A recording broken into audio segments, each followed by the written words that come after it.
So hello friends, स्वागत है आपका हमारे इस यूट्यूब चैनल लॉ एस्पायरेंट में। तो जैसा कि आपको पता है कि हमने एक सीरीज़ शुरू कर रखा है जिसमें कि हम आपको आईपीसी की सभी धाराओं के बारे में सीरियली बता रहे हैं। तो उसी क्रम में हम आपको आज इस वीडियो में आईपीसी की धारा 22 यानी सेक्शन 22 ऑफ आईपीसी बताने वाले हैं। तो चलिए इस वीडियो को शुरू करते हैं। शुरू करने से पहले एक छोटा सा रिक्वेस्ट था, अगर आपने अभी तक हमारे इस चैनल को सब्सक्राइब नहीं किया है तो चैनल को सब्सक्राइब करिए और बेल आइकन को ऑल पे क्लिक कर लीजिए ताकि आपको हमारे चैनल पे जो भी नए वीडियोस आएँ उसके अपडेट्स मिलते रहें। तो चलिए शुरू करते हैं वीडियो को बिना किसी देरी के, बिना किसी टाइम वेस्ट के। तो section 22 in the Indian penal code. तो सेक्शन 22 में आखिरकार है क्या, सबसे पहले हम आपको ये बता देते हैं, उसके बाद एक्सप्लेनेशन हम आपको शुरू करेंगे। तो सेक्शन 22 में बताया गया है अबाउट द मूवेबल प्रॉपर्टी। मतलब यहाँ पे सेक्शन 22 में आईपीसी के तहत ये एक्सप्लेन किया गया है। आईपीसी के जुरिडिक्शन में, आईपीसी के अंडर सेक्शन 22 में ये बताया गया है कि मूवेबल प्रॉपर्टी किसको मानेगा आईपीसी। तो चलिए देख लेते हैं हम। 22 movable property. The words movable property are intended to include corporeal property of every description except land and things attached to the earth or permanently fastened to anything which is attached to the earth। तो यहाँ पे सबसे पहले बोला गया है कि the word movable property, जो कि द वर्ड मूवेबल प्रॉपर्टी का हिंदी में अर्थ होता है चल संपत्ति। मतलब the property that can be move from one place to another. मतलब ये कॉमन मैं आपको बता रहा हूँ, कॉमनली क्या बोला जाता है चल संपत्ति को।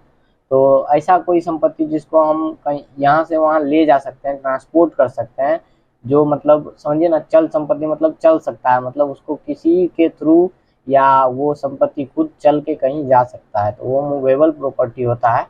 और मूवेबल प्रॉपर्टी यहाँ पे बोला गया कि the words movable property are intended to include corporeal property. तो अब कॉर्पोरल प्रॉपर्टी क्या होता है वो मैं आपको समझाता हूँ। All the material things that can be seen, मतलब हर वो चीज जो कि देखा जा सकता है, एंड टच्ड, छुआ जा सकता है, लाइक मनी, जैसे कि पैसा, लैंड, जमीन, बिल्डिंग, मकान, मशीन, यंत्र, ईटीसी। मतलब हर वो चीज जिसको, हर मटेरियल जिसको हम छू सकते हैं, देख सकते हैं और छू सकते हैं, देख सकते हैं, महसूस कर सकते हैं, तो वो सारे चीज़ जो हैं कॉर्पोरल प्रॉपर्टी में आते हैं, जिनको हम देख सकते हैं, छू सकते हैं, जैसे कि पैसा, लैंड, बिल्डिंग, मशीन, और भी बहुत सारे example, cycle, bike, car, laptop, mobile. हर वो चीज़ जिसको हम छू सकते हैं, देख सकते हैं, ऐसे मटेरियल को कॉर्पोरल प्रॉपर्टी कहते हैं। तो यहाँ पे बोल रहा है मूवेबल प्रॉपर्टी, मतलब उसमें आ जाता है कॉर्पोरल प्रॉपर्टी एवरी डिस्क्रिप्शन, हर तरह के कॉर्पोरल प्रॉपर्टी आते हैं, किसको छोड़ के, एक्सेप्ट लैंड एंड थिंग्स, मतलब जमीन और चीज़ों को छोड़ के, जो कि अटैच्ड टू द अर्थ, मतलब जो धरती से, टू द अर्थ जो कि धरती से कनेक्टेड हो, अटैच्ड हो।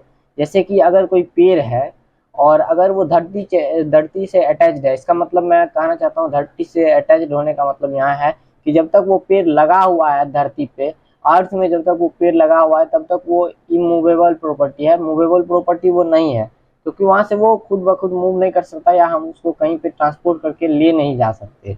लेकिन अगर उसी पेड़ को हम जमीन में से उखाड़ दें, काट दें, तो वो मूवेबल प्रॉपर्टी बन जाता है, क्योंकि उसके बाद उसको हम यहाँ से वहाँ मूव कर सकते हैं, ट्रांसपोर्ट कर सकते हैं। तो यहाँ पे ये एग्जांपल के थ्रू मैं आपको समझाया हूँ।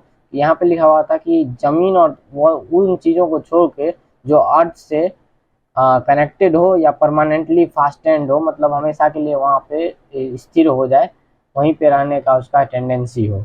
तो to fastened to anything which is attached to the earth, तो कोई भी चीज़ जो अर्थ से जुड़ा हुआ हो और वहाँ पे ही उसके रहने का टेंडेंसी हो, मतलब वो वहीं रहेगा टिल द एंड, मतलब जब तक वो वहाँ ख़त्म, उसका अस्तित्व ख़त्म नहीं हो जाता है तब तक वो वहीं अगर रहेगा, तो उसको हम कह देंगे इमूवेबल प्रॉपर्टी होगा, वो मूवेबल नहीं होगा। तो मूवेबल में यही बताया गया है। और यहाँ पे नीचे में एक और हम लाइन पढ़ लेते हैं क्लियरेंस के लिए। But movable property means that corporal property which is not permanently attached to attached like land, building etc।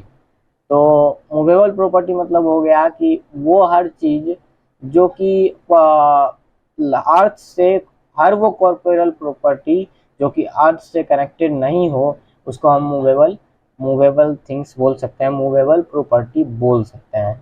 तो सेक्शन 22 में सिंपली यही एक्सप्लेन किया गया था कि मूवेबल हम किसको बोलेंगे। उम्मीद है आपको समझ में आ गया होगा। अगर समझ आया है तो नीचे कमेंट करके बताइए। अगर इससे रिलेटेड कोई डाउट भी है अगर आपको, तो वो भी आप कमेंट में पूछ सकते हैं। हम पूरा प्रयास करेंगे कि आपके डाउट को क्लियर किया जाए। तो आज के इस वीडियो में बस इतना ही।